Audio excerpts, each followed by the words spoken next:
जय हिंद मित्रों, आप सभी का स्वागत है द क्यू सॉल्वर चैनल पर।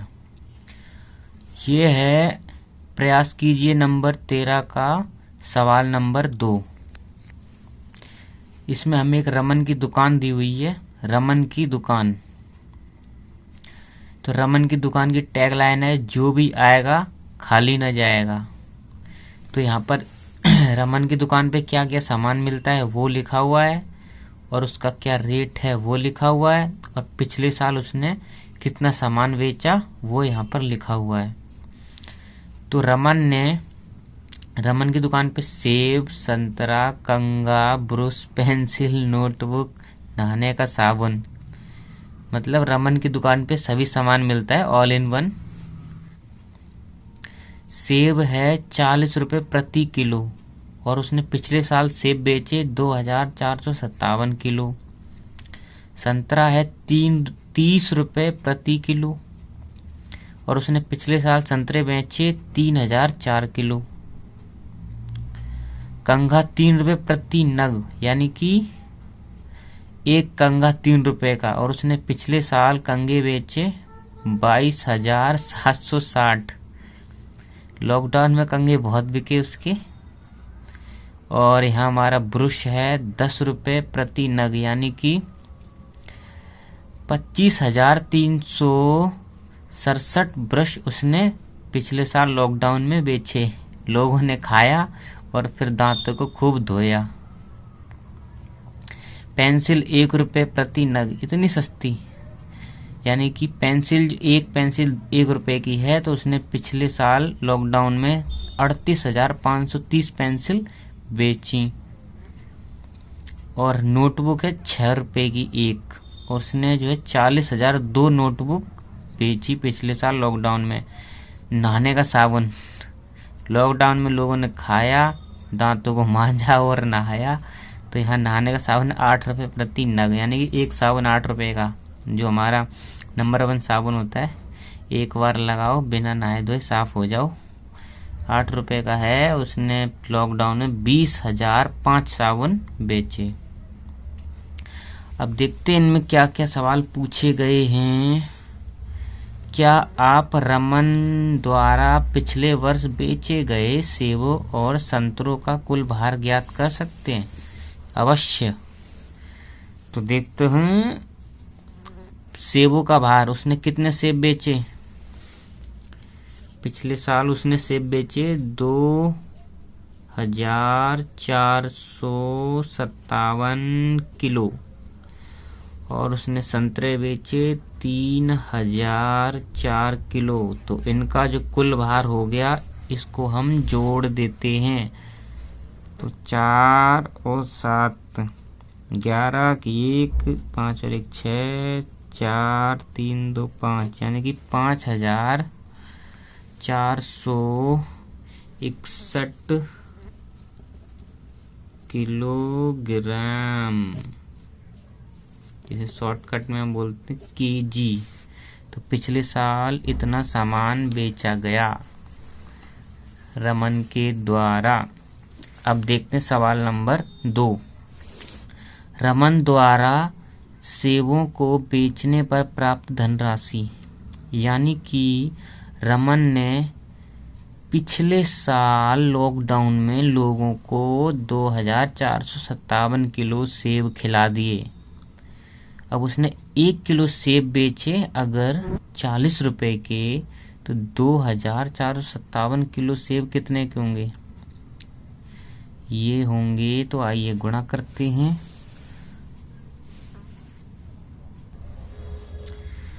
तो देखिए,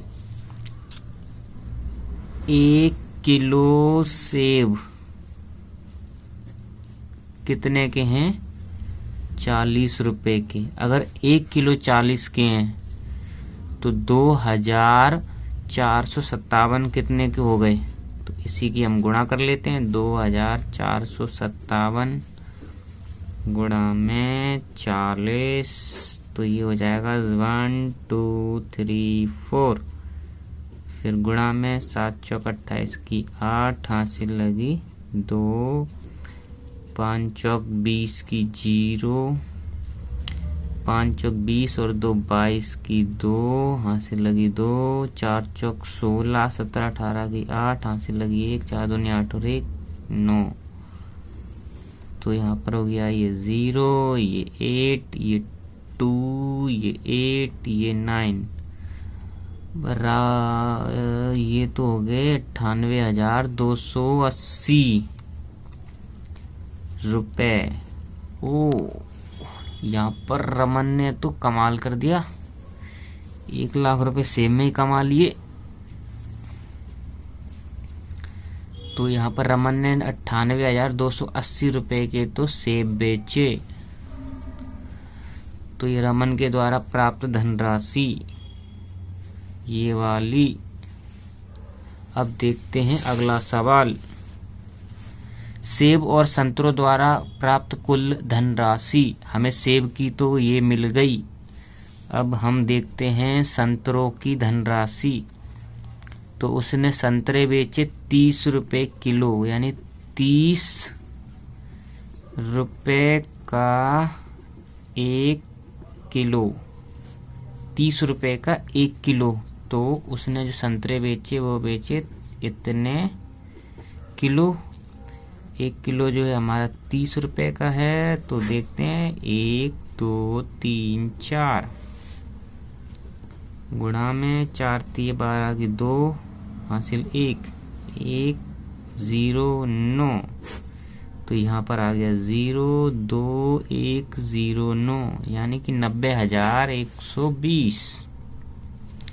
तो ये संतरे उसने बेचे लॉकडाउन में 90,120। अब हमसे सवाल क्या कह रहा है, सेब और संतरों द्वारा प्राप्त कुल धनराशि। तो आइए इनको जोड़ देते हैं। ये सेब की धनराशि है 98,280 और संतरे की धनराशि जो है वो है 90,120। इनको जोड़ देते हैं तो ये हो जाएगा 0 8 और 10 के 0 हासिल 1 2 1 3 और 1 4 8 18। तो कितने हो गए, इकाई दहाई सैकड़ा हजार 10,000 लाख, 1,88,400 रुपए। यानी कि सेब और संतरों को जोड़ने पर उसने जो प्राप्त किया धन वो है 1,88,400 रुपए। अब उसके बाद हमें सवाल सी हो गया है। सवाल डी में पूछ रहा है प्रत्येक के धनराशि को आरोही या अवरोही क्रम में लिखें। यानी कि अब हमें रमन की दुकान पे जो भी सामान मिलता है उन सब का बजट निकालना होगा, फिर उनको हमें आरोही या अवरोही क्रम में निकालना होगा। तो देखिए, सेब हमें मिलता है 40 सेब का हो गया, संतरे का हो गया। अब देखते हैं कंघा। कंघा यानी कि एक कंघा है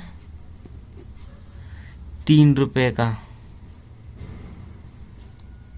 एक कंघा है 3 रुपए का। और उसने जो लॉकडाउन में लोगों को कंघे दिए वो 22,760। अगर एक कंघा 3 रुपए का तो इतने कंघे कितने के हो गए, तो 3 से गुणा। तो 1 0 6 18 की 8 हासिल लगी 1 7 21 और 1 22 की 2 हासिल 2 3 दूनी 6 और 2 8 3 दूनी 6। तो यहाँ पर 68,280 रुपए के तो कंघे ही कंघे हो गए।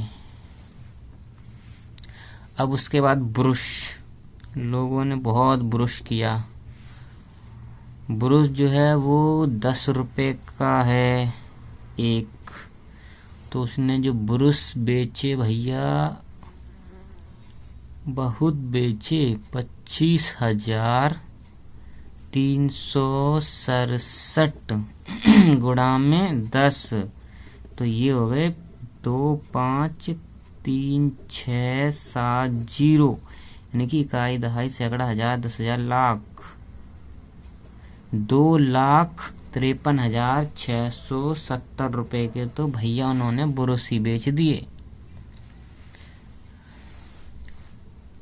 अब आ जाओ पेंसिल।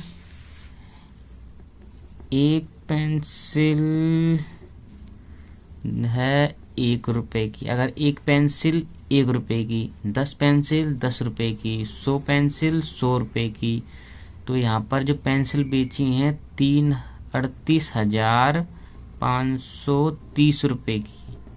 जैसा कि मैंने कहा 50 पेंसिल 50 रुपए की, तो 38,530 पेंसिल 38,530 रुपए की। बात खत्म।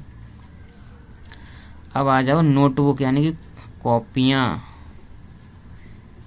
एक नोटबुक जो बेची वो थी 6 रुपए की, तो उसने टोटल जो है 40,000 दो नोटबुक बेची।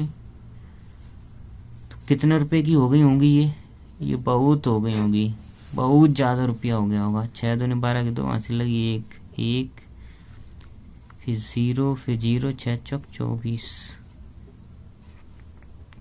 यानी कि 2,40,000 12 रुपए की तो भैया उन्होंने नोटबुक ही बेच दी। ढाई ढाई सैकड़ा हजार 10,000 लाख 2,40,000 12 रुपए। अब आ जाते हैं साबुन।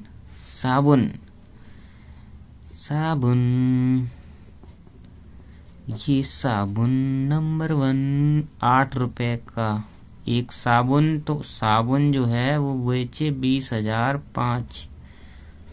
लॉकडाउन में सब बेच दिया रमन अंकल ने। तो देखते हैं एक साबुन इतने का था, तो 8 पंजे 40 की 0 4 फिर 0 8 दूनी 16, यानी कि 1,60,000 रुपए के तो उन्होंने साबुन ही साबुन बेच दिए। अब जो ये राशियां मैंने निकाली हैं, सेब कितने के, संतरे कितने के, कंघा कितने रुपए का हो गया। जैसे एग्जाम्पल के तौर पर सेब इन्होंने बेचे 98,280, संतरे 90,120, और उसी तरह से जो कंघा बेचे वो ये हैं इतने रुपए के, ब्रश इतने रुपए की, पेंसिल इतने रुपए की, नोटबुक इतने रुपए की, साबुन इतने रुपए का। अब इन सभी को आप आरोही या अवरोही क्रम में स्वयं से लिख लीजिए। धन्यवाद। वीडियो खत्म। और आप सभी को मेरी तरफ से